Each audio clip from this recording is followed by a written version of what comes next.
Good evening, everyone. Mr. Mayor, City Council, and members of the public. Tonight, we are going to hold our second public hearing for our proposed action plan for fiscal year 2018-2019. Chris is the grant coordinator. He's going to cover the first section, which is on your first page, the top part. Then I will take over and cover the spending line items that we are going to propose for you at this point. Please hold any questions you have until we are finished with our presentation. At that point, we'll be available to answer any questions and take any comments. Chris, you want to come up and start with this? Thank you. Thank you, Joe. Good evening, everyone. Good evening. Good evening. As many of you know, the Community Development Block Grant Program is a federal program that is administered by the U.S. Department of Housing and Urban Development, and CDBG funds are provided to states and units of local government. As an entitlement community here in the city of Dearborn Heights, we are authorized to fund eligible activities that meet national and local goals and objectives. The broad national objectives are as follows: activities benefiting low and moderate income persons, activities which aid in preventing or eliminating slums or blight, and activities meeting community development needs that have a particular urgency because existing conditions pose a serious and/or immediate threat to the health and welfare of the community, and other financial resources do not exist to meet those needs. The 2018-2019 Annual Action Plan will direct our funds, and those can be used exclusively toward meeting the national objective of benefiting low and moderate income persons. Dearborn Heights anticipates an estimated total allocation of $922,435 in CDBG funding for the upcoming 2018-2019 program year. That's estimated. We have not received the allocation from HUD as of today. Program income for the CDBG program is estimated in the amount of $100,000.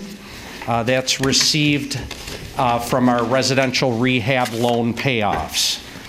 The city also anticipates $37,000 of prior year's resources to be expended in the 2018-2019 program year. Those will be reprogrammed funds. And the CDBG funds are proposed to be used for the following housing and community development activities. Joe? Thank you, Chris. First of all, I want to thank everybody who submitted a proposal to us that we went, they gave us, and we went through it last January, I believe. Sorry about that. Out of that, we have come up with the following. Basically, we are proposing that we fund the Berman Senior Center improvements of $50,000. This is on the first page. I'm just reading what I have in front of me. The code enforcement, and this is funding to provide code enforcement inspection within the low and the moderate income areas of $100,000. We are proposing Vista to fund $30,000 to Vista Maria facility rehab. The water main replacement is $250,000, and it pretty much tells you which one we're talking about. This particular water main is located on Williams Avenue between Powers and Van Born Road. The following item is the house rehab. We did cut that down a little bit, I think about $18,000, $19,000. This amount of money will be available for rehab, $281,767. On the following page, we have crime prevention, which is mainly the police department.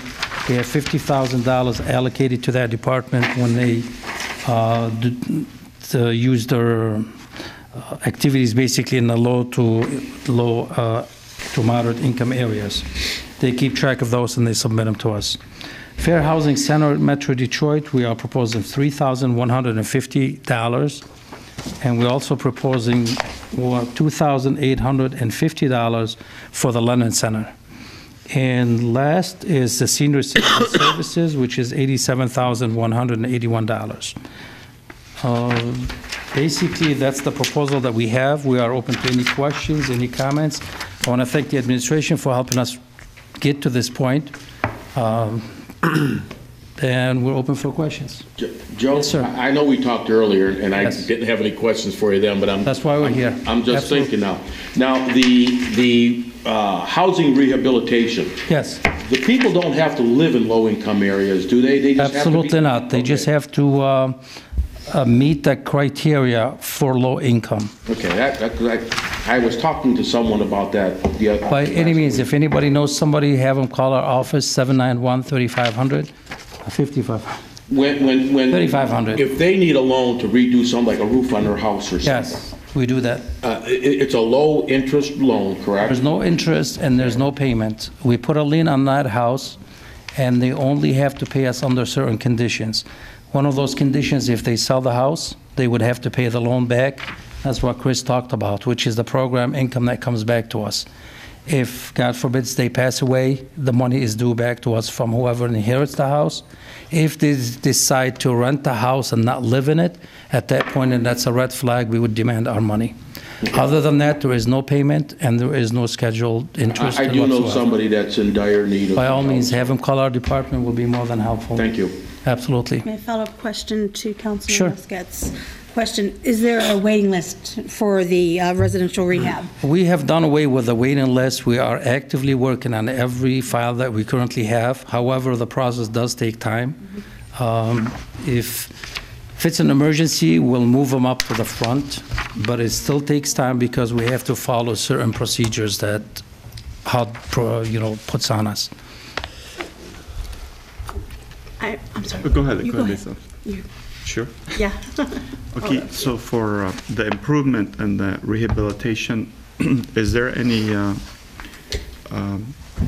restrictions or definition to where the money could be spent, or what is defined as improvement or I'm sorry, rehabilitation? which item are you on? Say for the Berman Center and The Berman- So yes. my question is, who makes the decision where the money goes or to what it goes to? This- Well, I'm sorry. No, And- go ahead. And also, Finish.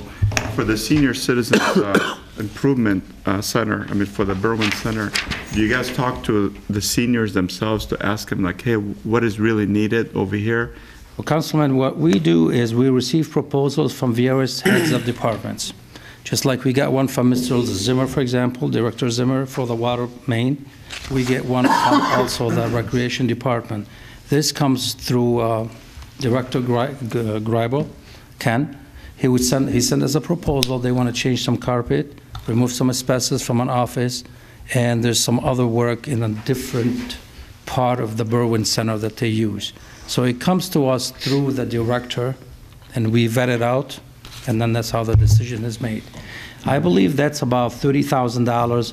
We did add about $20,000 on our own because there is some work to be done around the building, especially concrete, where the seniors were complaining all year round. That's obviously not just our decision. We discussed that with the Director of Parks and Recreation and with the mayor himself. Yeah, your council chair, in fact, showed me a picture of some cement out front as you come in the entranceway, so that was given high priority. Absolutely. And this is included in this amount. Because, the senior citizens, obviously, they're the customer, so we got to make sure that if they have any issues, like you mentioned, something with the entrance, the concrete, or even inside the Berman, we've been there a few Absolutely. times, so there's... The proper way to do this is basically go through the manager at any of those buildings, and the manager will eventually reach out to the mayor or to whoever can do something like that, to the director. The director will follow up on this. Thank you. Absolutely. And I want to add to that, the Commission on Aging, they do surveys of what the needs are and communicate with the center directors. Sure. So I'd imagine that is all facilitated back to you as Absolutely. well. Just to share that information, that the commission has done that, has done surveys. So they try to keep their finger on the pulse of what the senior residents want and what's needed as well. Yeah, Councilman Bezzi, we don't come up with these numbers because we just want to put 50 here, 20 here, and 30 here. These are proposals that we have received from various departments, and then we allocate the amount that we have. And we are limited on some of these as far as where we can put the money. If you remember last time when we went through this, we have caps on services. So those we have to be very careful. We can only spend 15% of our total amount of money. And the rest of them, we have a little bit of wiggle space, as you might say. And we consult with the administration, and we take any feedback from all the heads of departments and anybody in the public who reaches out to us. Thank you. Yes, ma'am. At the Eaton Center, they redid the library, Yes. but they did, it's actually, that room is done, but the rooms around it, the tiles have come up and they're asbestos tiles, have not been replaced, nothing. We have rugs on them so people don't trip.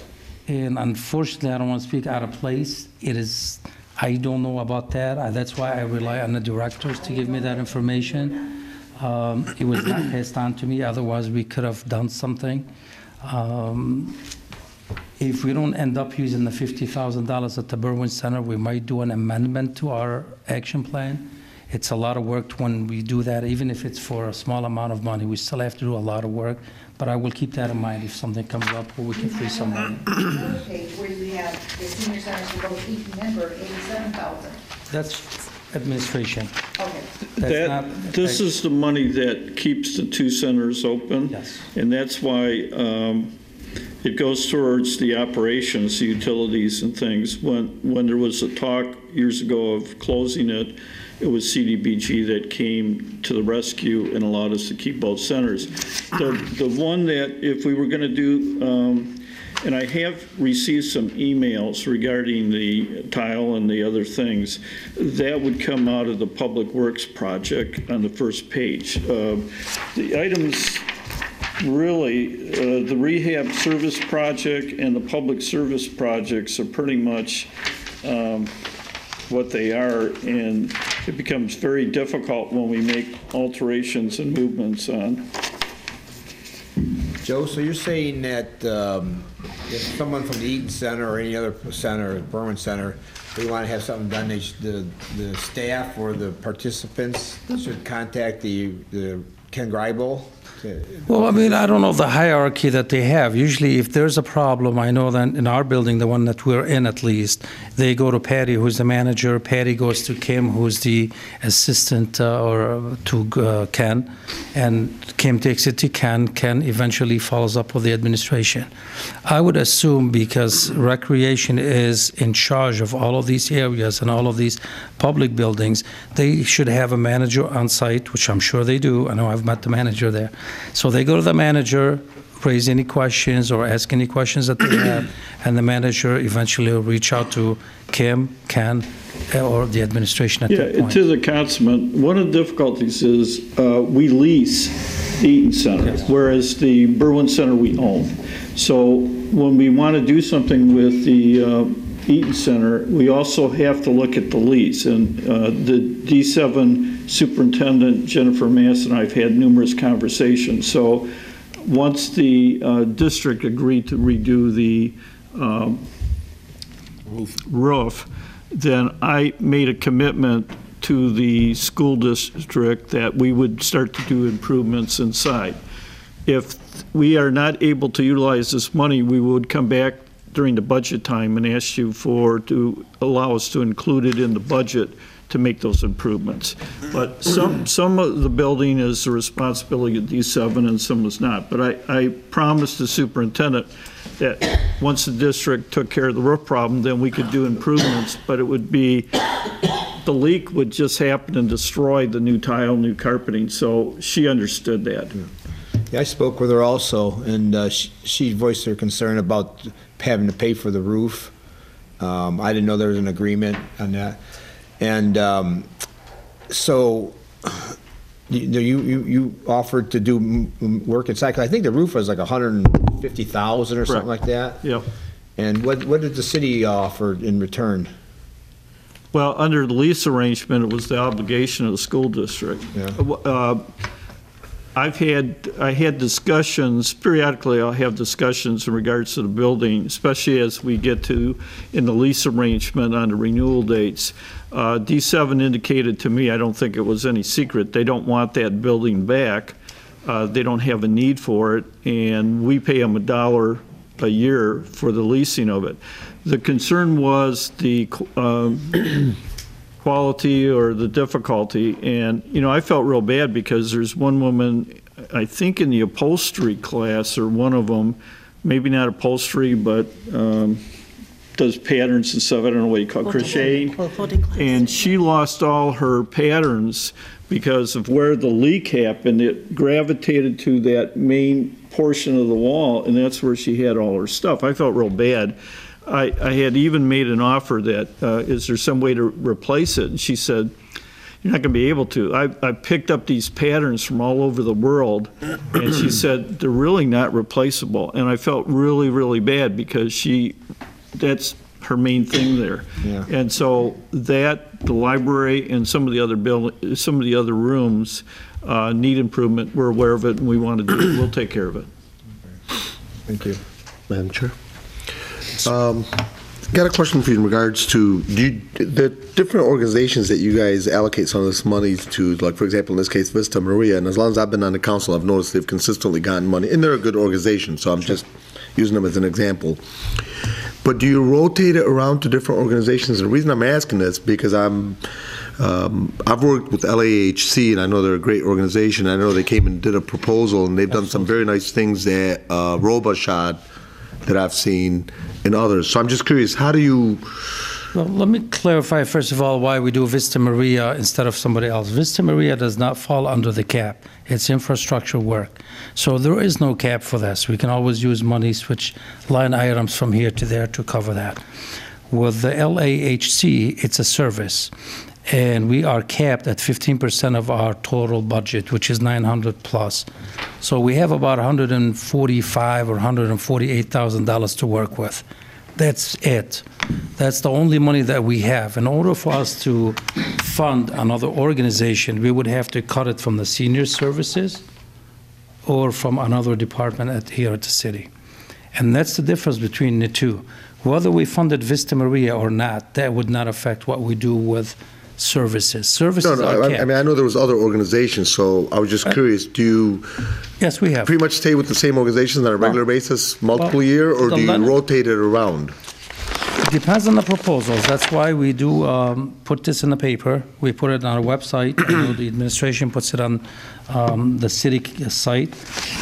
Anybody who has need for this money can apply. They have to be obviously follow the rules that we have or the federal government has. In this particular case, we added the London Center. That was never on before. That's something that we took some money away from the Fair Housing Center. That was $6,000 last fiscal year. We cut that down to $3,150, and we gave $2,850.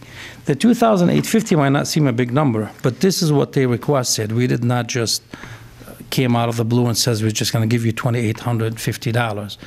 This is a proposal they put together. We went through it last time. We did our public hearing, and we decided it's a good organization, small amount of money with a big impact on our community. And with the help of the administration, I know I did meet with the mayor. We went through this, and we thought it's a viable thing, and we can do it. So we took money from the fair housing, and we gave it to this particular nonprofit organization. Yes, we do rotate them, but people have to apply. Now, with what you mentioned, the LAHC, right? Mm-hmm. Or LHAC, it's a service, so we don't have a lot of room to give money to. And I did discuss that with the mayor, and I think he will talk to you about that. What I would recommend is they come in with a smaller proposal and get funded the first year, and then we could go from there. But I forget how much they requested, but it was like a budget breaker. $75,000, Mr. Mayor. See, that you're not going to, we don't have that kind of potential to do. But I would say a smaller program centered in a specific project, getting them on the list next year, I think would be a good start for them. Thank you. Yes. Just a quick question. Commission on Aging and through the Recreation Department, I believe, submitted for Knox boxes. Yes. And originally, when those were purchased by the city, it was through Community Development Block Grant. And I know it was a smaller amount, but I just want to, hear from you how that was eliminated and what we could do to support that, because that's something I know they're out of. I think they're down to Yes. maybe 5 of them. I did meet with Deputy Kim Constant. We talked about that. Basically, the decision that we came up to, and the administration did help us out with this one, senior citizen services, $87,181. And again, there's a cap on this money that we can spend. And I explained to Kim that in order for her to get her $4,500, there is a lot of rules that she has to follow if we do the Knox boxes. One of those rules is she's got to wait for us to purchase them, which is not going to happen till probably November or December of next year. Would it be this year, 2018, but it'll be fiscal year of next year. It's $4,500 that she was asking for, or $5,000. After that, she would have to vet every single person who wants those, which means she's got to go through their personal income. They have to submit their income, because we can only service people who have who qualify from an income perspective, not from an elderly or senior citizen perspective. So we decided that instead of her going through all of that hassle, because it is a big hassle, she's got to keep track of those numbers, who got the boxes, she's got to keep track of their income, and she won't get those anyway till probably January of next year. So we're talking about a year from today. We said we're going to... Knox box. Knox boxes are boxes that fire department uses. They're like little boxes. The fire department has a master key. They go to the house in case of an emergency. And instead of knocking down the door, they would open the house, get in the house.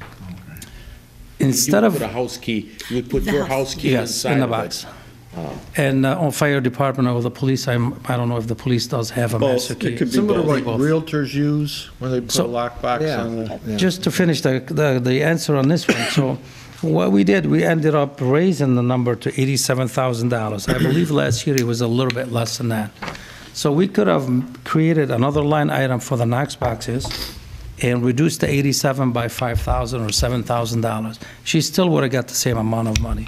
We just thought this way is a better way and more efficient way for them to use the money. I think we can probably be better off if the fire department looked for a grant Yeah. somewhere did for meet- that. I did meet I think with that the you did chief. that once Yeah. before. Absolutely. And it would save a lot of paperwork and headache for the recreation department. They And would I have to agree keep... with- Yeah, I was going to say, I agree, because we've been looking for grants as well as private sector support. When I met with Chief Brogan, he said the same thing. I don't want to speak on his behalf, but I believe they do have somebody that does these grants. Yep. And again, we thought it was the most efficient way of doing this. Instead of reducing their total number by 5 or 7,000, whatever the number was, let's give them the money to help the senior citizens stay open, and they can use their own budget to buy the Knox boxes if they choose so. Sure. Any more Hey, questions? Joe, just using the crime prevention, do you, once you allocate or give them the 50,000, however how it works, do you monitor how they spend it? And or does Absolutely. the federal government require you to report Absolutely. back? Yes. We actually, we do a on-site visit to every department. We just did one for the police about 2 weeks ago. They have an officer who does a lot of things, but does this for us. Basically, they keep track of all the work that's being done in the low to moderate income areas. They call them units, not hours, and that's a formula. There's a formula that, I forgot the officer's name, but basically she's got a spreadsheet that she keeps track of every minute and every hour and the time spent in those areas. She does a report, sends it to us on a monthly or quarterly basis, depending how much spending they have done, and we monitor this, yes. So is her time paid for through that? I would assume so, yes. She would have to put, if she's working on this particular thing, I believe, Chris, that she would be eligible herself? Yeah, where her cost would be Her built cost. into that unit cost. Just when she works on this particular project. And ordinance does the same thing, building department does the same thing. They keep track of every hour, every manpower, every pencil basically they use. not literally, but in a unit, because there's a formula for that.